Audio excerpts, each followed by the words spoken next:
melawan kondisi sosial, ya, politik yang menindas. Ya. Ini ada rahasianya.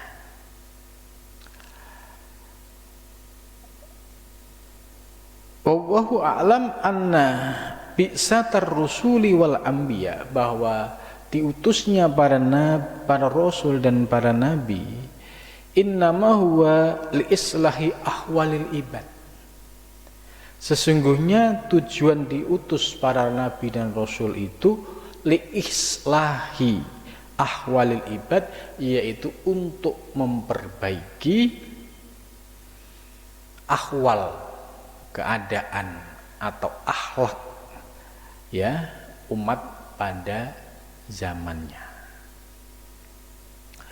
Sebagaimana kalau kita melihat Nabi Ibrahim alaihissalam, ya, juga memiliki tugas kenabian, ya, yang sudah dijelaskan di dalam ayat Al-Quran. Ya, beliau sebagai seorang pemuda yang cerdas, ya, berani melakukan perlawanan terhadap Raja Namrud. Bahkan Nabi Ibrahim juga berani menghancurkan berhala-berhala yang dibuat oleh Raja Namrud. Sampai akhirnya Nabi Ibrahim harus menerima resikonya, ya, yaitu dihukum dengan dibakar, tapi dengan kuasa Allah. Api yang sifatnya membakar ternyata tidak mampu membakar jasadnya, bahkan pakaiannya Nabi Ibrahim. Ini karena ada faktor keyakinan kepada Allah Subhanahu wa ta'ala.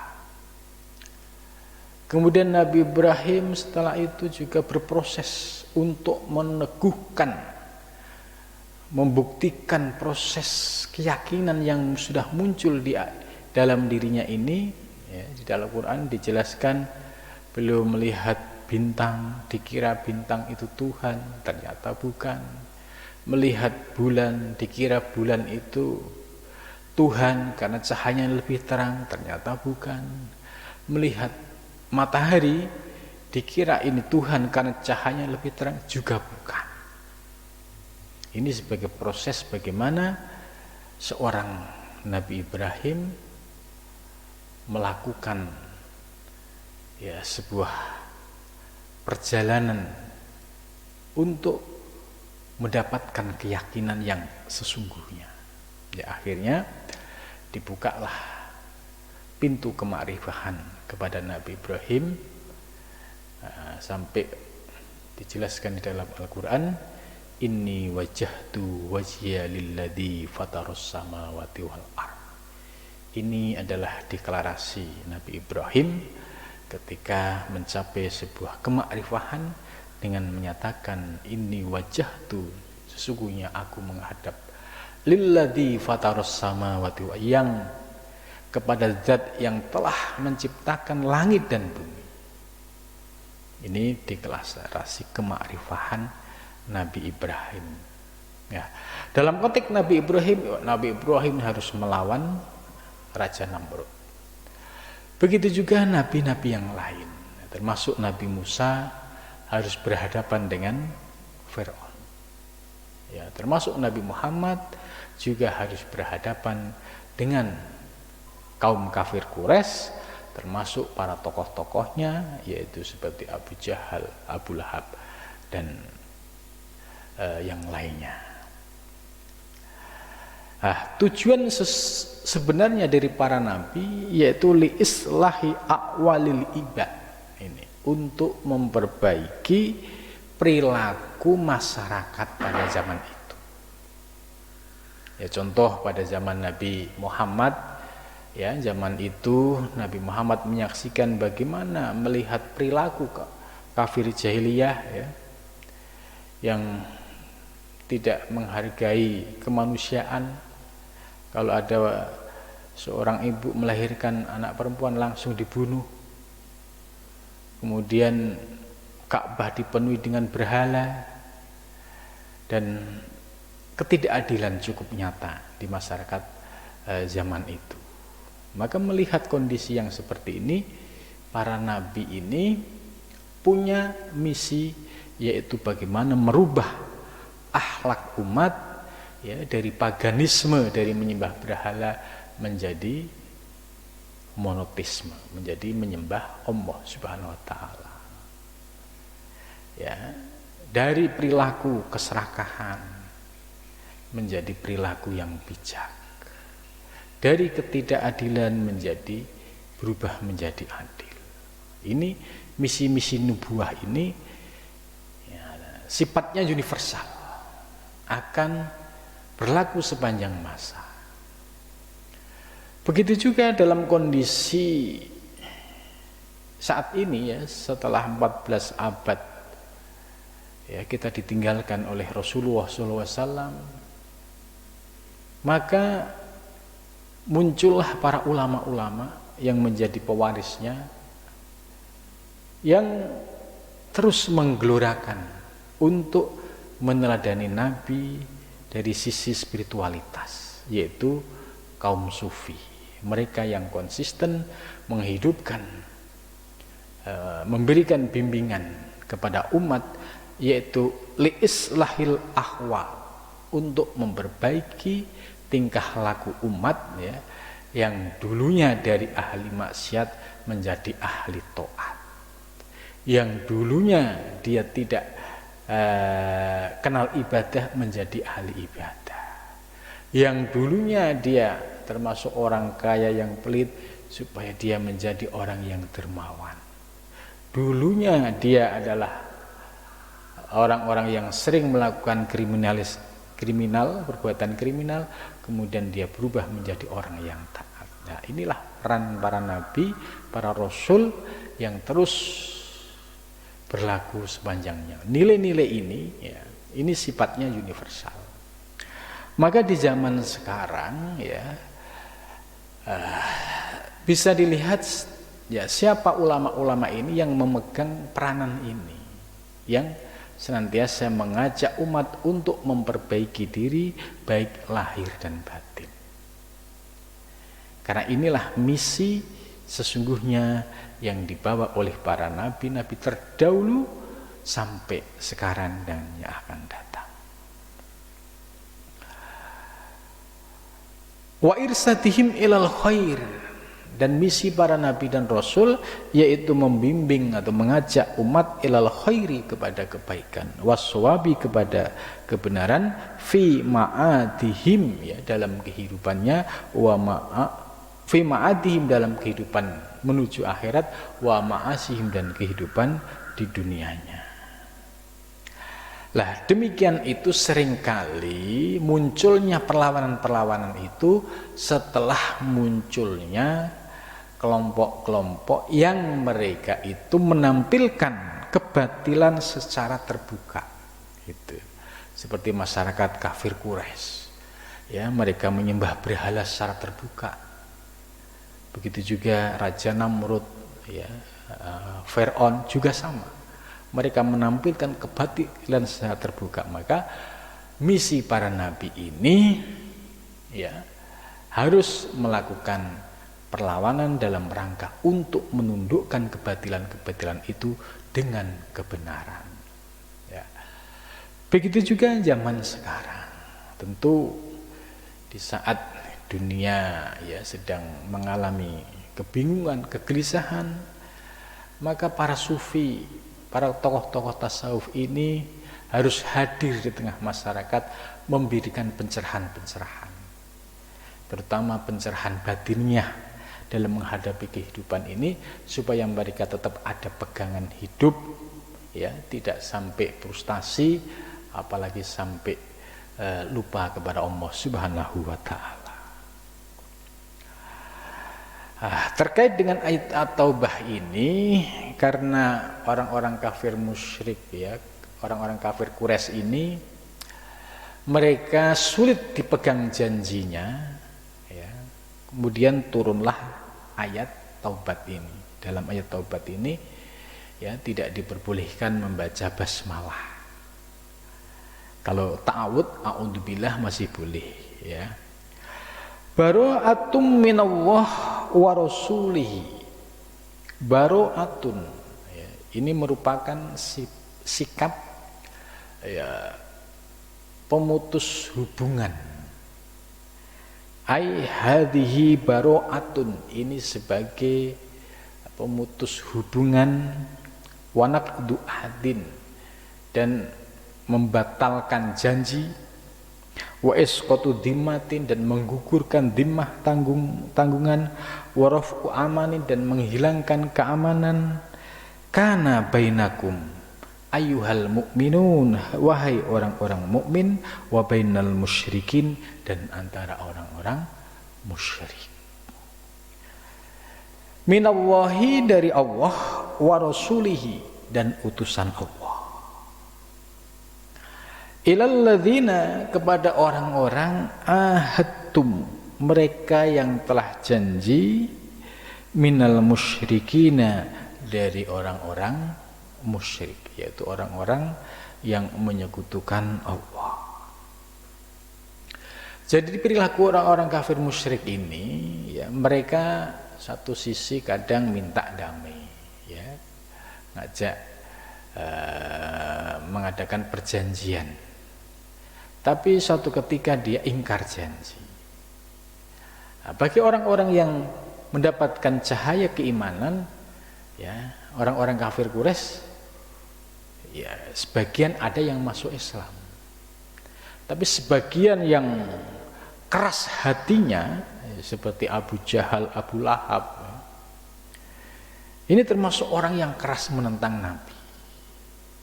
Maka ini menunjukkan sikap tegas ya, melalui ayat ini ya, turun sebagai perintah kepada Nabi Muhammad SAW dan kepada umat Islam.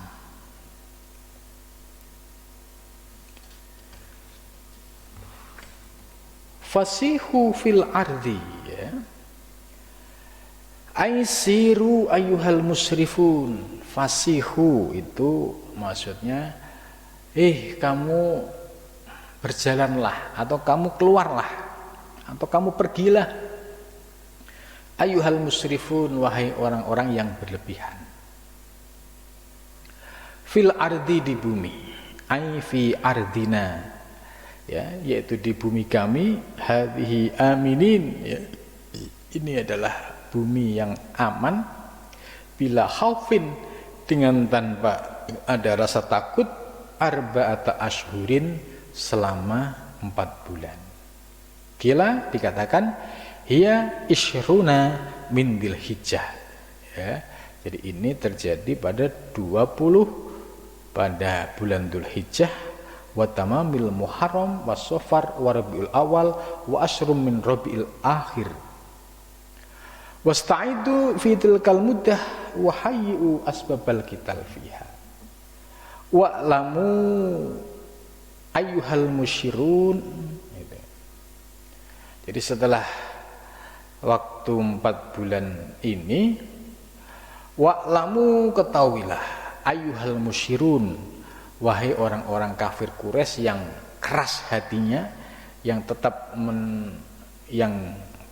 menetapi kesyirikan ya, ala syirki, yakinan, dalam keyakinannya, wa in ja'antum golabtum alaina bima dhahiri ikhwanikum wasti'anikum qabailikum wa asyairukum. Sekalipun menurut kamu ya, kamu tuh akan merasa menang daripada kami, yaitu orang-orang beriman, sebab dengan banyaknya keluarga kamu ya, keluarga kafir Quraisy ini, dan juga kabilah-kabilah di antara kamu, dan juga ya masyarakat sekitar kamu. Ini ayat ini memberikan penjelasan ya, kalau dihitung secara matematik kamu menang ya, sebab orang-orang di Mekah ini yang beriman kepada Nabi Muhammad dan tidak, itu masih banyak orang yang tidak beriman. Maka dari perhitungan ya, dari teman-teman, dari saudara dan juga dari kabilah-kabilah, itu posisi kafir Quraisy ya kalau melawan kekuatan Nabi Muhammad, yang orang-orang yang beriman ini tetap menang mereka karena dari sisi jumlah sangat kalah jauh. Akan tetapi annakum, sesungguhnya kamu, ghairu mu'jizillah, kamu tidak akan mampu bisa melemahkan Allah.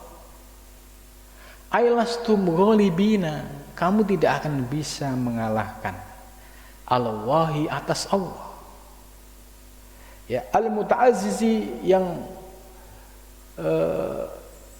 nampak keagungannya birida'il utmah, dengan selendang keagungan, wal kibriya, dan selendang kesombongan, ya, kemahabesaran. Jadi kamu walaupun secara hitung-hitungan matematik ya kekuatanmu jauh lebih besar, tapi kalian tidak akan mampu mengalahkan kekuatan Allah Subhanahu wa ta'ala. Sebab Allah ya sebagai zat yang memiliki alam semesta, Allah yang memiliki sifat keagungan, Allah yang memiliki sifat kibriya, ya tidak ada yang layak sombong kecuali Allah. Apalagi kalau hanya kalian ya kafir Quraisy yang ya dihitung-hitung ya tidak ada apa-apanya. Ini salah satu kalimat untuk menundukkan mereka. Ya. Wa anna Allah, dan sesungguhnya Allah ini memiliki sifat al-muntaqim. Al-muntaqim ini Allah yang memberikan sifat memberikan siksa min usati ibadihi, dari ahli maksiat hamba-hambanya Allah. Jadi Allah ini punya kuasa mutlak memberikan pahala bagi hamba-hambanya yang taat, dan bagi Allah juga bisa memberikan yaitu siksa bagi hamba-hamba yang ahli maksiat. Wa anna Allah, dan sesungguhnya Allah muhzil kafirin, ya. Bahwa Allah pasti akan mampu menundukkan, mengalahkan kekuatan apapun yang dimiliki oleh orang-orang kafir. Wa adanun, dan adzan minallahi, dari Allah. Ya, ini adzan ditafsir oleh Syekh Abdul Qadir Jilani sebagai i'lamun wa tasyi'un wa nidaun saudara anhu. I'lamun itu ya sebuah pengumuman, wa tasyi'un itu ya dipublikasikan secara luas, wa nidaun dan panggilan. Itu kata adzan. Ya, maka adzan yang terjadi di zaman sekarang ini ya enggak jauh beda dari sumbernya, bahwa dulu ketika orang mau sholat itu harus ada adzan dulu. Ini salah satunya ayat Al-Quran menjelaskan wa adanun minallah wa rasulihi, yaitu adanya panggilan ya minallahi, dari Allah, wa rasulihi. Nah, kemudian bentuknya sudah diatur secara sistematis adzannya itu. Allahu akbar, Allahu akbar, ya. Allahu akbar, Allahu akbar, ya. Ini sampai syahadat tauhid, syahadat rasul, terus yalas sholah, yalal falah, sampai selesai. Ini sudah diatur secara sistematis. Itu namanya adzan. Nah, adzan ini minallahi, dari Allah, wa rasulihi, dan dari utusannya, ilan nasi, kepada manusia. Ilan nasi ini ditafsirkan oleh Syekh Abdul Qadir Jailani al-mustami'ina min aqsal biladi, yaitu manusia yang terkumpul dari seluruh pelosok dunia. Ya, maka kalau kita lihat peta dunia saat ini, ya, hampir umat Islam di seluruh dunia itu ya sudah tersebar, ya. Kalau kita di Arab Saudi ya tentu sudah pasti, ya. Di Timur Tengah itu sudah pasti. Kalau di Indonesia ya kita pasti akan mendengar suara adzan itu selama 5 waktu. Bahkan di satu daerah itu adzannya itu bersaing keras-kerasan. Kemudian di Eropa juga sudah mulai banyak sekali masjid-masjid.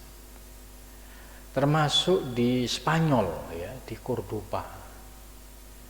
Ya, saya masih ingat ketika di Cordoba itu waktu maghrib isya, ya, itu mendengar suara adzan pakai speaker. Tapi azannya bukan di masjid yang sekarang menjadi gereja itu, bukan, tapi ada masjid lain nggak jauh dari lokasi itu yang sudah menyuarakan azan dengan speaker. Ini termasuk ya istimewa ini di daerah ya, bekas kejayaan Islam dulu, tapi saat ini belum bisa balik, bisa pulih kembali, tapi sudah ada azan. Dan juga di beberapa negara Rusia, ya, misalkan Rusia itu juga azan sudah di mana-mana itu. Ya. Ini sebagaimana firman Allah bahwa wa adzanun minallah wa rasulihi ilan nas, ya, ini terbukti bahwa adzan yang sumbernya dari Allah dan Rasul itu akan menyebar ke seluruh manusia di pelosok dunia ini. Nah, Yaumal Hajjil Akbar ini terkait dengan pada hari Haji Akbar.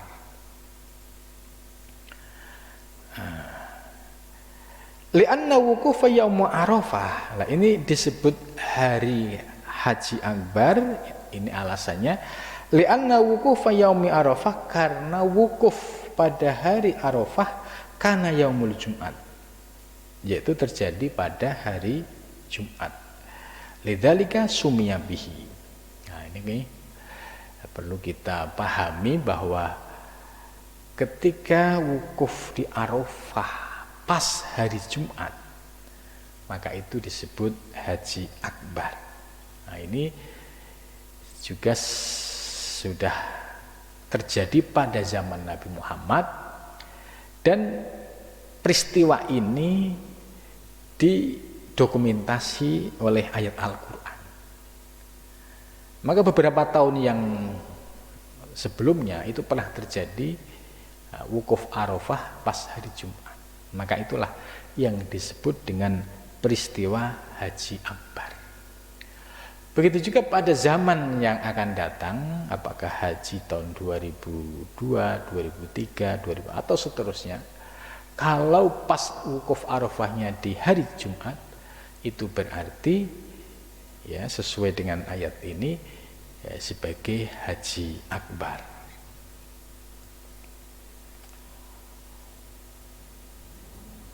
Annallaha, sesungguhnya Allah, ya. Jadi ini menegaskan Yaum Hajil Akbar ini terjadi pada zaman Nabi, ya, saat itu ya masih terjadi perang antara kafir dan Quraisy, dan terjadinya pembatalan janji-janji, perjanjian, ya.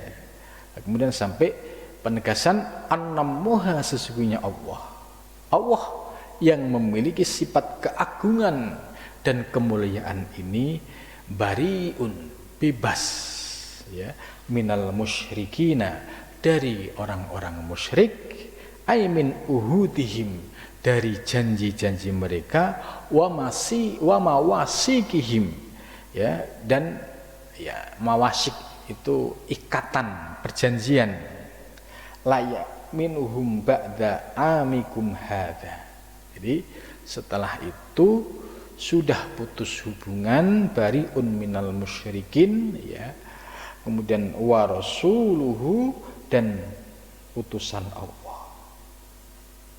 Aidan ma'murun min indihi bil baro'ah, yaitu munculnya perintah untuk memutus hubungan dengan kafir Quraisy.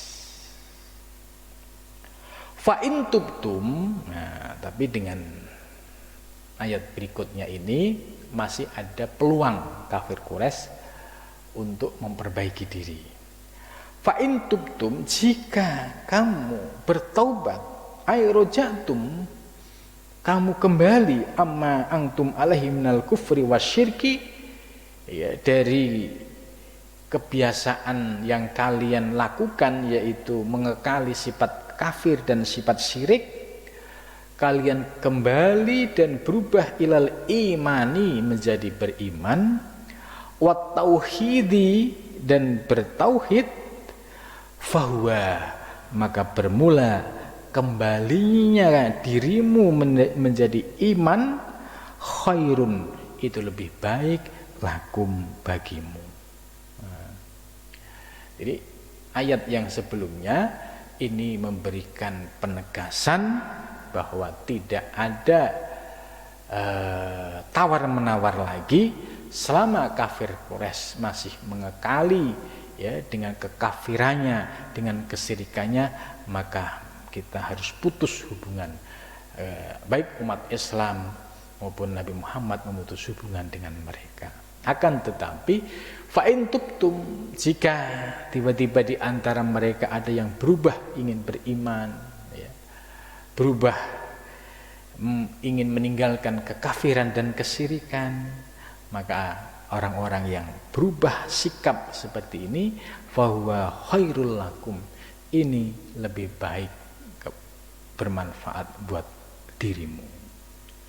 Wa in tawallaitum, dan apabila kamu berpaling, ay wa a'radtum anil Islam,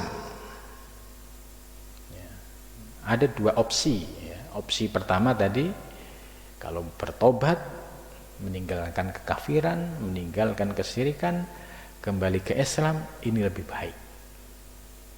Kemudian yang kedua, fa in tawallaitum, jika kamu tetap ingkar, kamu berpaling, anil islami, dari Islam, wal imani, dari iman, wa asratum ala syirki, dan kamu mengekali kepada kesyirikan, wahtuhyan, dan kesesatan, fa'lamu, maka ketahuilah, annakum, sesungguhnya dirimu, ghairu mu'jizillah, tidak akan mampu melemahkan Allah subhanahu wa ta'ala. Ailastum, kamu tidak akan bisa, gholibina, menang, ala junudihi, atas pasukan-pasukan Allah subhanahu wa ta'ala. Jadi sekalipun umat Islam pada zaman itu jumlahnya masih terbatas dan kecil, tapi memiliki keimanan kepada Allah yang tinggi, ini akan mampu mengalahkan kekuatan kafir Quraisy yang jauh lebih besar, lebih canggih peralatan perangnya, lebih banyak jumlah pasukannya, tapi dia tetap dalam kondisi syirik, kondisi kekafiran, pasti akan dikalahkan oleh kekuatan Allah subhanahu wa ta'ala melalui pasukan-pasukan umat Islam. Nah, ini sesuai janji Allah. Maka di dalam perang, ya, beberapa kali perang, ya, itu selalu muncul keajaiban-keajaiban sesuai dengan janji Allah, ya, bagi orang-orang yang bersungguh-sungguh di dalam menuju Allah, terutama dalam konteks perang zaman itu, memiliki keyakinan yang nggak pernah runtuh, yang nggak pernah goyah, pasti akan mendapatkan dua pilihan, kalau mati ya mati syahid, kalau menang ya diberikan kemenangan secara nyata. Begitu juga dalam kehidupan zaman sekarang ini, ya tentu ayat ini memiliki makna universal. Konteks kekafiran zaman dulu dengan yang sekarang juga berbeda. Tantangan dakwah Nabi zaman dulu dan sekarang juga berbeda. Tapi secara problematika dalam dakwah ya pasti ada kesamaan, yaitu munculnya tantangan. Tantangan dakwah pada zaman Nabi jelas kafir Quraisy yang nyata. Ya, mereka memusuhi secara terbuka. Tapi tantangan dakwah di zaman sekarang ini, ya, karena umat Islam sudah begitu berkembang pesat, ya muncul berbagai macam kelompok, dan bahayanya lagi, ini kalau kelompok yang pemikirannya sempit, kemudian merasa paling benar sendiri. Setelah merasa paling benar sendiri, kemudian menyesatkan kelompok yang lain. Akhirnya energi umat Islam ini habis. Karena ya sesama pendakwah, ya mereka saling mengkritik, menyalahkan, bahkan mengkafirkan. Terlebih lagi kalau ada ideologi yang menyimpang, kemudian dibungkus dengan seolah-olah ajaran Islam, padahal ajaran ini sebenarnya dipenuhi dengan doktrin. Doktrin itu upaya menyabotase ajaran Nabi yang murni, disabotase disesuaikan dengan kepentingannya. Lalu bikinlah mengutip hadis-hadis yang sesuai dengan kepentingannya. Yang menjadi objeknya adalah umat Islam yang masih awam. Ketika umat Islam yang masih awam dikasih hadis ini, Quran ini, tanpa dikasih penjelasan asbabun nuzul dan asbabul wurud, teks dan konteksnya, pokoknya ini sumbernya hadis, maka akan semakin menjadi tambah rusaknya ya agama ini, karena ada motif di balik tujuan ini, apalagi motifnya sekedar motif ya duniawi. Nah, ini kelompok-kelompok ini sudah mulai nyata. Nah, ini yang perlu kita waspadai. Lah, tugas kita para dai di zaman modern ini yaitu menyebarkan ajaran Nabi yang rahmatan lil alamin, yang sumbernya jelas, rujukannya jelas, ya, tanpa ada niat menyembunyikan yang hak, tanpa ada niat membuat satu doktrin untuk membohongi orang-orang awam, tapi semata-mata dakwahnya li'i'la'i kalimatillah. Nah, ini perjuangan yang cukup luhur ya, yang cukup mulia di saat ini. Sebab di dunia ya saat ini informasi terbuka luas. Tapi untuk memilah mana konten yang ini bisa dijadikan pegangan, mana konten ini yang isinya nggak ada dasarnya, mana konten yang isinya fitnah, mana konten yang isinya itu hoax. Ya, perlu ngaji dengan para dai yang memiliki dasar keilmuan yang kokoh.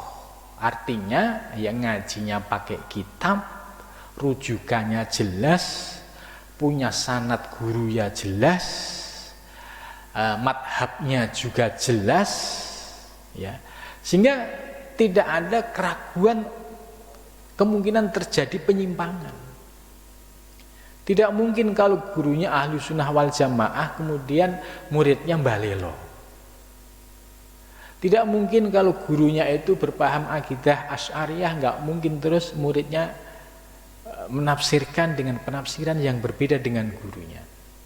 Nah, di sini tantangan dakwah di zaman modern ini ternyata tantangannya berbeda, tidak seperti pada zaman Nabi, tantangannya yang nyata dari kafir Quraisy, tapi tantangannya ini justru dari internal kita.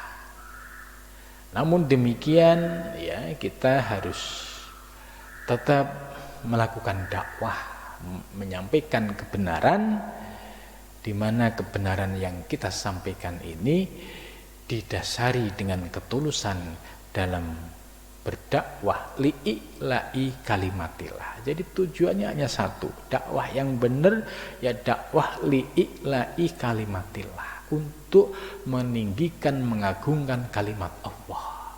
Tidak ada agenda lain-lain, tidak ada orientasi duniawi, tidak ada niatan macam-macam. Dan dakwah yang selalu mengajak kita untuk memperbaiki lahir batin kita. Dakwah yang selalu mengajak kita untuk mengoreksi aib-aib kekurangan di dalam diri kita. Karena dakwah yang inilah sesungguhnya dakwah warisan para nabi dan para rasul sejak zaman dulu maupun zaman sekarang dan yang akan datang. Nah, mudah-mudahan dari penjelasan ini ya, kita bisa memiliki argumentasi bahwa tantangan dakwah pada zaman Nabi ada wujudnya kafir Quraisy. Tapi tantangan dakwah di zaman modern ada juga, yaitu sesama saudara. Kadang mereka yang tidak memahami